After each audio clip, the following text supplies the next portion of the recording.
Crime story पेड़ से लटके भाई बहन के शव, कातिल कौन। Crime story in Hindi. Bunty की अजीब सी स्थिति थी। उसका दिमाग तो चेतना शून्य हो चला था, साथ ही उसके दिमाग में एक तूफान सा मचा हुआ था। यही तूफान उसे चैन नहीं लेने दे रहा था। बेचैनी का आलम यह था कि वो कभी बैठ जाता तो कभी उठकर चहलकदमी करने लगता। अचानक उसका चेहरा कठोर होता चला गया, जैसे वो किसी फैसले पर पहुंच गया था। उस फैसले के बिना जैसे और कुछ हो नहीं सकता था। बंटी पश्चिमी उत्तर प्रदेश के संभल जिले के थाना धनारी के गांव गढ़ा में रहता था। उसके पिता का नाम बिन्नामी और माता का नाम शीला था। बिन्नामी खेती किसानी का काम करते थे। 22 वर्षीय बंटी इंटर पास था। उसके बड़े भाई 25 वर्षीय संदीप का विवाह हो चुका था। बंटी से छोटे दो भाई तेजपाल 14 वर्ष और भोले शंकर 9 वर्ष के अलावा छोटी बहनें कश्मीरा, सोमवती और राजवती थीं, जो कि क्रमशः 17 वर्ष, 7 वर्ष और 5 वर्ष की थीं। उसके पड़ोस में उसके ताऊ तुलसीदास रहते थे। परिवार में उनकी पत्नी रमा देवी और उनके 6 बेटे रामपाल, विनीत उर्फ लाला, किशोरी, गोपाल उर्फ राम गोपाल, धर्मेंद्र और कुलदीप उर्फ सूखा थे। इसके अलावा इकलौती बेटी थी 21 वर्षीय सुखदेवी, जो कि सब भाइयों से छोटी थी। रिश्ते में बंटी और सुखदेवी तहरे भाई बहन थे। बचपन से दोनों साथ खेले घूमे। हर समय एक दूसरे का साथ दोनों को खूब भाता था। समय के साथ ही बचपन का ये खेल कब जवानी के प्यार की तरफ बढ़ने लगा, उनको एहसास भी नहीं हुआ। जवान होती सुखदेवी के सौंदर्य को देख देख कर बंटी आश्चर्यचकित हो गया था। सुखदेवी पर छाए यौवन ने उसे एक आकर्षक युवती बना दिया था। उसके नयन नक्श में अब गजब का आकर्षण पैदा हो गया था। हिरनी जैसे नयन, गुलाब की पंखुड़ियों जैसे होंठ, जिनका रसपान करना हर नौजवान की हसरत होती है। उसके गालों पर आई लाली ने उसे इतना आकर्षक बना दिया था कि बंटी खुद पर काबू न रख सका और उसे देखकर उसे पाने को लालायित हो उठा। सुखदेवी के यौवन में वो इस कदर खो गया कि उसके बदन को ऊपर से नीचे तक निहारता रह गया। उसके छरहरे बदन में यौवन की ताजगी, कसक और मादकता की साफ साफ झलक दिखती थी। बंटी अपनी तहेरी बहन के मादक सौंदर्य को बस देखता रह गया और उसकी चाहत में डूबता चला गया। जब बंटी ने उससे पानी का गिलास लिया तो उसका स्पर्श पाकर वो पहले से अधिक व्याकुल हो उठा। उसके साथ सुंदर सपनों में खो गया। इधर सुखदेवी ने उसके गालों को खींचकर कहा, कहाँ खो गए जनाब। इसके बाद वो चाय बनाने चली गई। बंटी का सारा ध्यान तो सुखदेवी की तरफ ही था, जो किचन में उसके लिए चाय बना रही थी। वो तो इस कदर व्याकुल था कि दिल हुआ किचन में जाकर खड़ा हो जाए। उधर जब सुखदेवी चाय लेकर आई तो बंटी की बेचैनी थोड़ी कम हुई। सुखदेवी ने जब बंटी को चाय दी तो उसने पुनः उसे छूना चाहा, मगर नाकाम रहा। तभी उसकी ताई को कुछ काम याद आ गया और वो उठकर बाहर चली गई। इधर बंटी की धड़कनें रेल के इंजन की तरह दौड़ने लगी।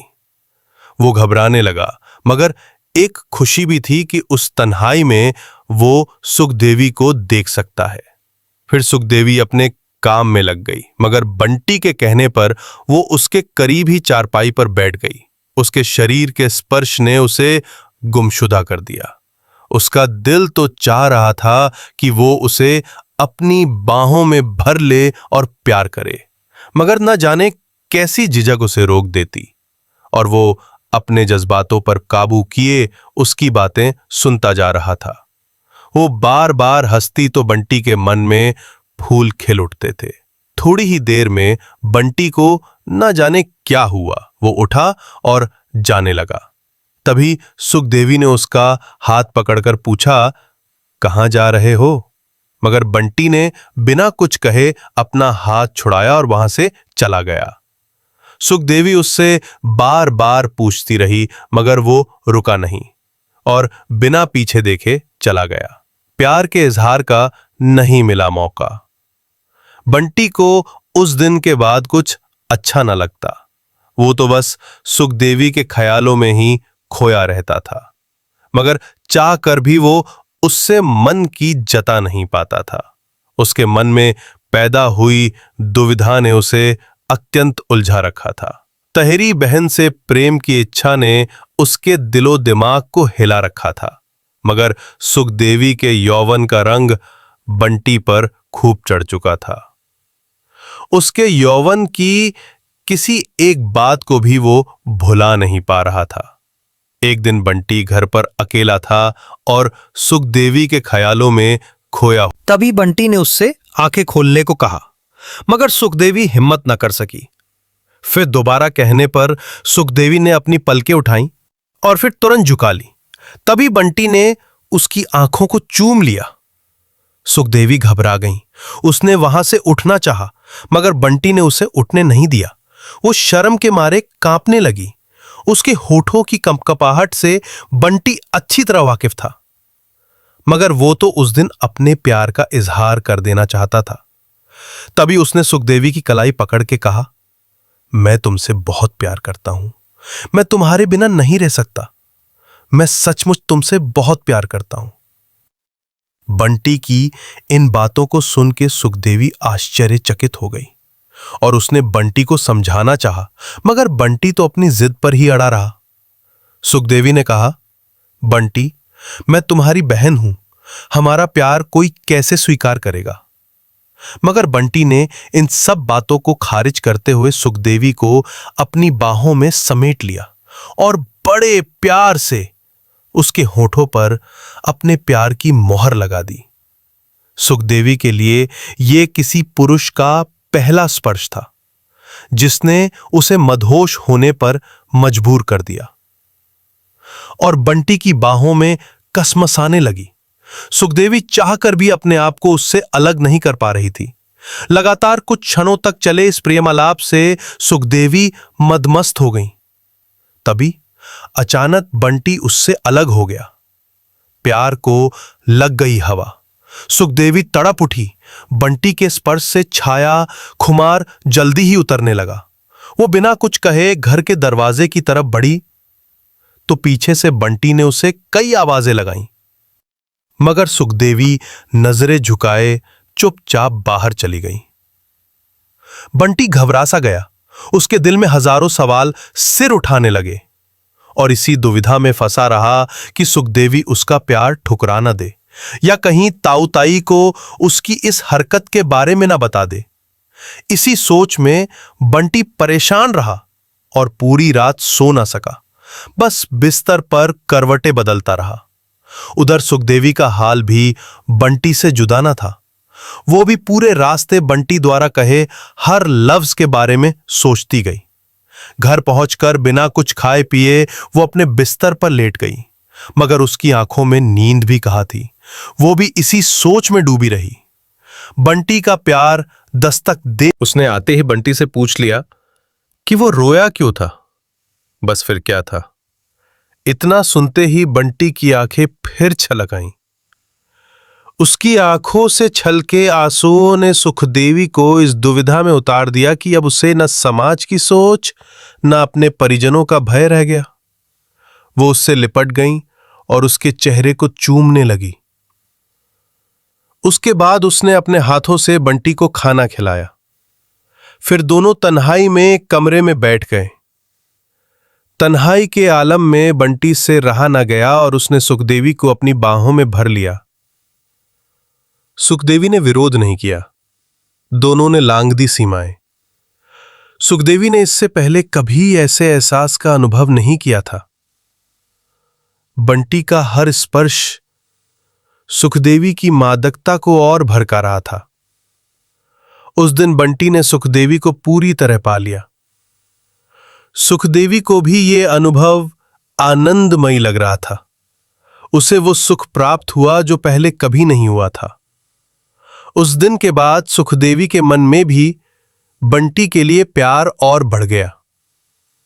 अब उसके लिए बंटी सब कुछ था।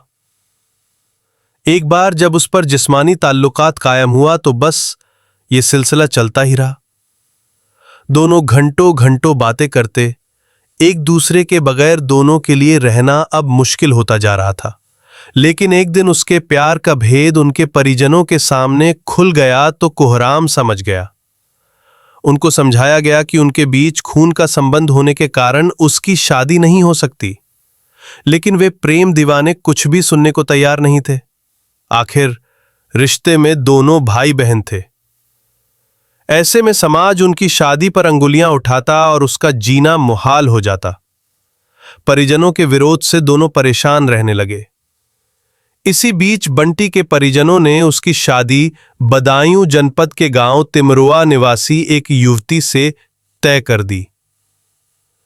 शादी की तारीख तय हुई 26 जून 2020।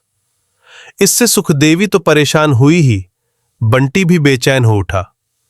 बेचैनी में काफी देर तक वो सोचता रहा। फिर उसने फैसला कर लिया कि वो अब अपने प्यार को लेके कहीं और चला जाएगा, जहां प्यार के दुश्मन उसको रोक न सकें।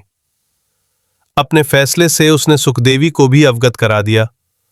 सुखदेवी भी उसके साथ घर छोड़कर दूर जाने को तैयार हो गई। शादी की तारीख से जहां सुखदेवी और बंटी के शव मिले थे, उससे कुछ दूरी पर ही कुलदीप का शव मिला। थाना प्रभारी सतेंद्र भराना पुलिस टीम के साथ वहां पहुंचे। सीओ के सरोज भी फोरेंसिक टीम के साथ पहुंच गए। कुलदीप का शव प्लास्टिक की रस्सी से लटका हुआ था और उसका चेहरा भी तेजाब से झुलसा हुआ प्रतीत हो रहा था। लाश का निरीक्षण करने पर पता चला कि तीनों की मौत का तरीका एक जैसा ही था। मुआयना करने के बाद पुलिस को इस मामले में भी हत्या की साजिश नजर आ रही थी। पहले बंटी व सुखदेवी की मौत और अब सुखदेवी के भाई कुलदीप की मौत सिर्फ आत्महत्या नहीं हो सकती थी। हां, आत्महत्या का रूप देकर हत्यारों ने गुमराह करने का प्रयास जरूर किया था। कुलदीप के घर वालों से पूछताछ की तो पता चला कि कुलदीप 25 जून से ही लापता था। लेकिन सुखदेवी और बंटी की मौत के बाद घर वाले पुलिस के पास जाने से डर रहे थे, इसलिए पुलिस तक सूचना नहीं पहुंची। गढ़ा गांव में 3 हत्याओं के बाद एसपी यमुना प्रसाद एक्शन में आए। उन्होंने शीघ्र ही केस का खुलासा करने के निर्देश इंस्पेक्टर सतेंद्र भड़ाना को दिए। मृतक बंटी के पिता बिन्नामी की तहरीर पर इंस्पेक्टर भड़ाना ने अज्ञात के खिलाफ बहादम्मी की धाराओं 302/201/34 के तहत मुकदमा थाने में दर्ज करा दिया। इसके बाद थाना प्रभारी ने सुखदेवी के घर वालों से पूछताछ की तो सुखदेवी का भाई विनीत उर्फ लाला और किशोरी घर से गायब मिले। पुलिस ने दोनों की तलाश की तो गढ़ा के जंगल से दोनों को हिरासत में ले लिया। उनसे पूछताछ की गई तो इन 3 हत्याओं का पर्दाफाश हो गया। उनसे पूछताछ में कई और लोगों के शामिल होने का पता चला। इसके बाद पुलिस ने गढ़ा गांव के ही जगपाल यादव उर्फ मुल्ला जी और शिवराज को गिरफ्तार कर लिया। पूछताछ में सभी ने अपना जुर्म स्वीकार कर लिया और घटना के बारे में विस्तार से बता दिया। पता चला कि सुखदेवी और बंटी के घर से लापता हो जाने के बाद उनके घर वाले काफी परेशान हो गए थे, जबकि बंटी सुखदेवी के साथ अपने गन्ने के खेत में छिप गया था। गांव के जगपाल यादव उर्फ मुल्ला वह गांव के नेकपाल यादव के खेत में कुलदीप का गला पीले रंग के दुपट्टे से घोंटकर उसकी हत्या कर दी और उसकी लाश को नीम के पेड़ से दुपट्टे से बांधकर लटका दिया और उसके चेहरे पर भी तेजाब डाल दिया। फिर निश्चिंत होकर घरों को लौट गए। कुलदीप की हत्या उनके लिए बड़ी गलती साबित हुई। थाना प्रभारी सतेंद्र भड़ाना ने अभियुक्तों की निशानदही पर हत्या के एवज में दिए गए 2.5 लाख रुपए, शराब के खाली पव्वे और तेजाब की खाली बोतल बरामद कर ली। फिर आवश्यक कानूनी लिखापढ़ी करने के बाद चारों अभियुक्तों विनीत उर्फ लाला, किशोरी जगपाल और श्योराज को न्यायालय में पेश किया गया। वहां से उन्हें न्यायिक अभिरक्षा में भेज दिया गया।